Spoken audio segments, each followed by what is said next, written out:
श्वेताश्वतर उपनिषद पंचम अध्याय।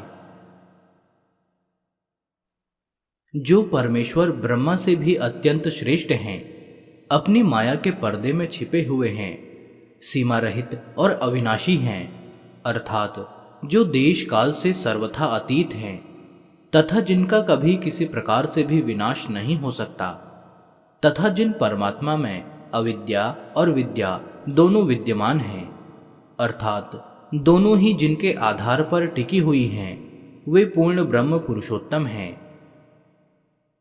इस मंत्र में परिवर्तनशील, घटने बढ़ने वाले और उत्पत्ति विनाशशील क्षर तत्व को ही अविद्या नाम से कहा गया है, क्योंकि वह जड़ है। उसमें विद्या का, ज्ञान का सर्वथा अभाव है। उससे भिन्न जो जन्म मृत्यु से रहित है, जो घटता बढ़ता नहीं, वह अविनाशी कूटस्थ तत्व जीव समुदाय विद्या के नाम से कहा गया है, क्योंकि वह चेतन है, विज्ञानमयी है। उपनिषदों में जगह जगह उसका विज्ञानात्मा के नाम से वर्णन आया है। यहाँ श्रुति ने स्वयं ही विद्या और अविद्या की परिभाषा कर दी, अतः अर्थांतर की कल्पना अनावश्यक है। जो इस विद्या और अविद्या नाम से कहे जाने वाले क्षर और अक्षर दोनों पर शासन करते हैं, दोनों के स्वामी हैं, दोनों जिनकी शक्तियां अथवा प्रकृतियां हैं, वे परमेश्वर इन दोनों से अन्य सर्वथा विलक्षण हैं। इस जगत में देव, पितर, मनुष्य, पशु, पक्षी, कीट, पतंग आदि जितनी भी योनियां हैं, तथा प्रत्येक योनि में जो भिन्न भिन्न रूप आकृतियां हैं, उन सबके और उनके कारण रूप पंच सूक्ष्म महाभूत आदि समस्त तत्वों के जो एकमात्र अधिपति हैं, अर्थात वे सब के सब जिनके अधीन हैं, जो सबसे पहले उत्पन्न हुए कपिल ऋषि को, अर्थात हिरण्यगर्भ ब्रह्मा को प्रत्येक सर्ग के आदि में सब प्रकार के ज्ञानों से पुष्ट करते हैं, सब प्रकार के ज्ञानों से संपन्न करके उन्नत करते हैं, तथा जिन्होंने सबसे पहले उत्पन्न होते हुए उन हिरण्यगर्भ को देखा था, वे ही सर्वशक्तिमान सर्वाधार सबके स्वामी परब्रह्म पुरुषोत्तम हैं। जिनका प्रकरण चल रहा है, वे परमदेव परमेश्वर इस जगत रूप क्षेत्र में सृष्टि के समय एक एक जाल को, अर्थात बुद्धि आदि और आकाश आदि अपनी प्रकृतियों को बहुत प्रकार से विभक्त करके प्रत्येक प्रकृति को भिन्न भिन्न रूप, नाम और शक्तियों से युक्त करके उनका विस्तार करते हैं, और स्वयं ही प्रलय काल में उन सबका संहार कर लेते हैं। वे महामना परमेश्वर पुनः सृष्टि काल में पहले की भांति ही समस्त लोकों की और उनके अधिपतियों की रचना करके स्वयं उन सबके अधिष्ठाता बनकर उन सब पर शासन करते हैं। उनकी लीला अतर्क्य है, तर्क से उसका रहस्य समझ में नहीं आ सकता। उनके सेवक ही उनकी लीला के रहस्य को कुछ समझते हैं।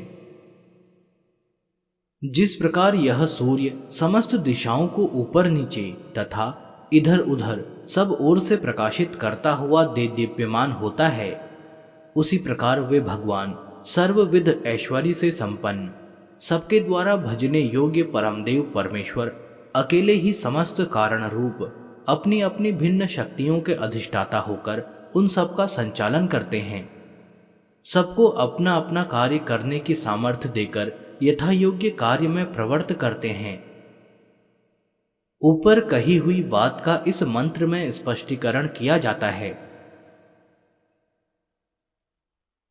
जो इस संपूर्ण विश्व के परम कारण हैं, अर्थात जिनका और कोई कारण नहीं है, जगत के कारण रूप से कहे जाने वाले समस्त तत्वों की शक्ति रूप स्वभाव को जो अपने संकल्प रूप तप से पकाते हैं, अर्थात उन आकाश आदि तत्वों की जो भिन्न भिन्न शक्तियां प्रलय काल में लुप्त हो गई थी, उन्हें अपने संकल्प द्वारा पुनः प्रकट करते हैं। उन प्रकट की हुई शक्तियों का नाना रूपों में परिवर्तन कर इस विचित्र जगत की रचना करते हैं, तथा सतत्व आदि तीनों गुणों का तथा उनसे उत्पन्न हुए पदार्थों का जीवों के साथ उनके कर्म अनुसार यथा योग्य संबंध स्थापित करते हैं। इस प्रकार जो अकेले ही इस संपूर्ण जगत की सारी व्यवस्था करके इस पर शासन करते हैं, वे ही पूर्व मंत्र में कहे हुए सर्वशक्तिमान परब्रह्म परमेश्वर हैं। वे परब्रह्म परमात्मा वेदों की रहस्य विद्यारूप उपनिषदों में छिपे हुए हैं, अर्थात उनके स्वरूप का वर्णन उपनिषदों में गुप्त रूप से किया गया है। वेद निकले भी उन्हीं से हैं, उन्हीं के निःश्वास रूप हैं। यस्य निःश्वसित वेदाः। इस प्रकार वेदों में छिपे हुए और वेदों के प्राकट्य स्थान उन परमात्मा को ब्रह्मा जी जानते हैं।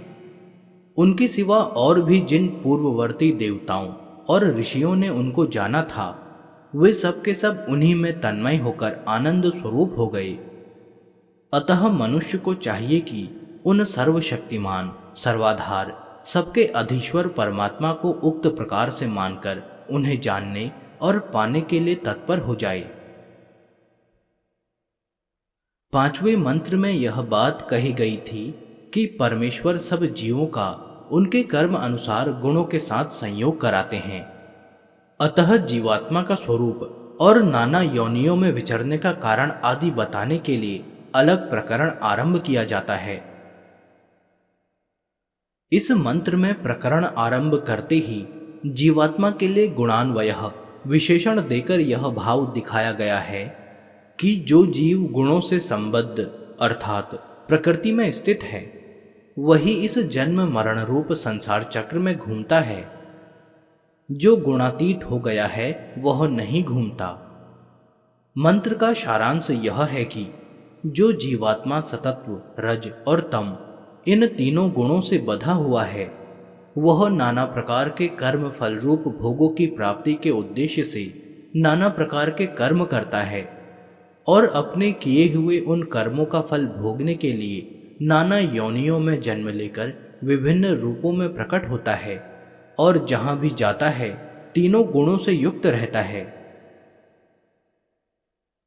मृत्यु के उपरांत उसकी कर्म अनुसार 3 गतियां होती हैं, अर्थात शरीर छोड़ने पर वह 3 मार्गों से जाता है। वे 3 मार्ग हैं, देवयान, पितृयान और तीसरा निरंतर जन्म मृत्यु के चक्र में घूमना। वह प्राणों का अधिपति जीवात्मा जब तक मुक्त नहीं हो जाता, तब तक अपने किए हुए कर्मों से प्रेरित होकर नाना लोकों में भिन्न भिन्न प्रकार की योनियों को ग्रहण करके इस संसार चक्र में घूमता रहता है। देवयान मार्ग से जाने वाले ब्रह्मलोक तक जाकर वहां से लौटते नहीं, ब्रह्मा के साथ ही मुक्त हो जाते हैं। पितृयान से जाने वाले स्वर्ग में जाकर चिरकाल तक वहां के दिव्य सुखों का उपभोग करते हैं और पुण्य क्षीण हो जाने पर पुनः मृत्युलोक में ढकेल दिए जाते हैं। और तीसरे मार्ग से जाने वाले कीट पतंग आदि क्षुद्र योनियों में भटकते रहते हैं। गीता में भी कहा है कि एक शरीर से दूसरे शरीर में जाने वाले, शरीर में स्थित रहने वाले अथवा विषयों को भोगने वाले इस गुणान्वित जीवात्मा को मूर्ख नहीं जानते, ज्ञान रूप नेत्रों वाले ज्ञानी जानते हैं। जीवात्मा का स्वरूप कैसा है, इस जिज्ञासा पर कहते हैं, मनुष्य का हृदय अंगूठे के नाप का माना गया है और हृदय में ही जीवात्मा का निवास है, इसलिए उसे अंगुष्ठ मात्र अंगूठे के नाप का कहा जाता है। उसका वास्तविक स्वरूप सूर्य की भांति प्रकाशमय विज्ञानमय है। उसे अज्ञान रूपी अंधकार छू तक नहीं गया है। वह संकल्प और अहंकार इन दोनों से युक्त हो रहा है। अतः संकल्प आदि बुद्धि के गुणों से अर्थात अंतःकरण और इंद्रियों के धर्मों से तथा अहमता, ममता और आसक्ति आदि अपने गुणों से संबद्ध होने के कारण सूजी की नोक के समान सूक्ष्म आकार वाला है और परमात्मा से भिन्न है। जीव के तत्व को जानने वाले ज्ञानी पुरुषों ने गुणों से युक्त हुए जीवात्मा का स्वरूप ऐसा ही देखा है। तात्पर्य यह कि आत्मा का स्वरूप वास्तव में अत्यंत सूक्ष्म है। सूक्ष्म से भी सूक्ष्म जड़ पदार्थ उसकी तुलना में स्थूल ही ठहरता है। उसकी सूक्ष्मता किसी भी जड़ पदार्थ के परिणाम से नहीं मापी जा सकती। केवल उसका लक्ष्य कराने के लिए उसे संबद्ध वस्तु के आकार का बताया जाता है। हृदय देश में स्थित होने के कारण उसे अंगुष्ठ परिणाम कहा जाता है और बुद्धि गुण तथा आत्म गुणों के संबंध से उसे सूजी की नोक के आकार का बताया जाता है। बुद्धि आदि को सुई की नोक के समान कहा गया है।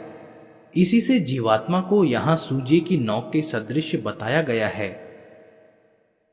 पूर्व मंत्र में जो जीवात्मा का स्वरूप सूजे की नोक के सदृश सूक्ष्म बताया गया है उसे पुनः स्पष्ट करते हैं। पूर्व मंत्र में जीवात्मा का स्वरूप सूजे की नोक के सदृश सूक्ष्म बताया गया है।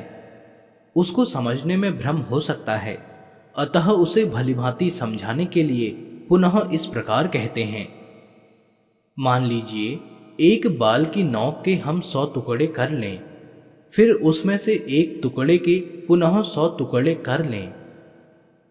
वह जितना सूक्ष्म हो सकता है, अर्थात बाल की नोक के 10,000 भाग करने पर उसमें से एक भाग जितना सूक्ष्म हो सकता है, उसके समान जीवात्मा का स्वरूप समझना चाहिए।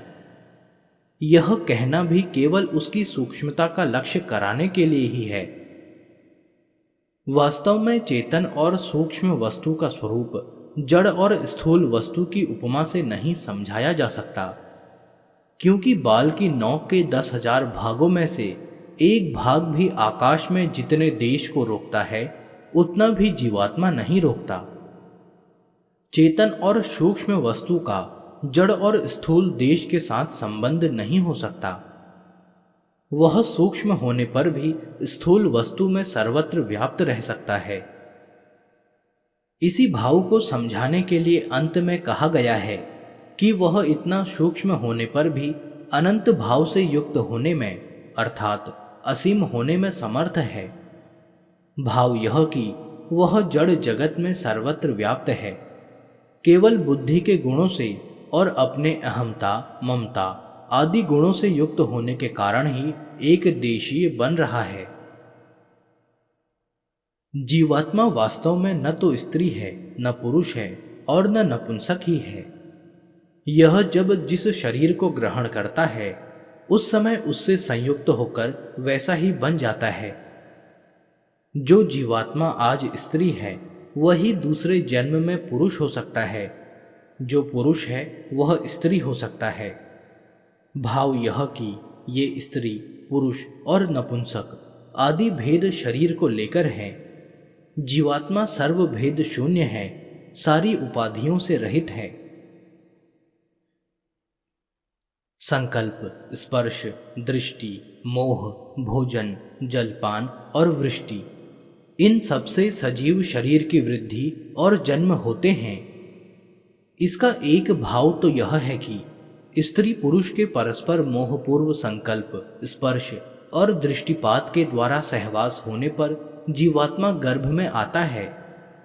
फिर माता के भोजन और जलपान से बने हुए रस के द्वारा उसकी वृद्धि होकर जन्म होता है। दूसरा भाव यह है कि भिन्न भिन्न योनियों में जीवों की उत्पत्ति और वृद्धि भिन्न भिन्न प्रकार से होती है। किसी योनि में तो संकल्प मात्र से ही जीवों का पोषण होता रहता है, जैसे कछुए के अंडों का। किसी योनि में आसक्ति पूर्वक स्पर्श से होता है, जैसे पक्षियों के अंडों का। किसी योनि में केवल आसक्ति पूर्वक दर्शन मात्र से ही होता है, जैसे मछली आदि का। किसी योनि में अन्न भक्षण से और जलपान से होता है, जैसे मनुष्य, पशु आदि का। और किसी योनि में वृष्टि मात्र से ही हो जाता है, जैसे वृक्ष, लता आदि का। इस प्रकार नाना प्रकार से सजीव शरीरों का पालन पोषण, तुष्टि पुष्टि रूप वृद्धि और जन्म होते हैं।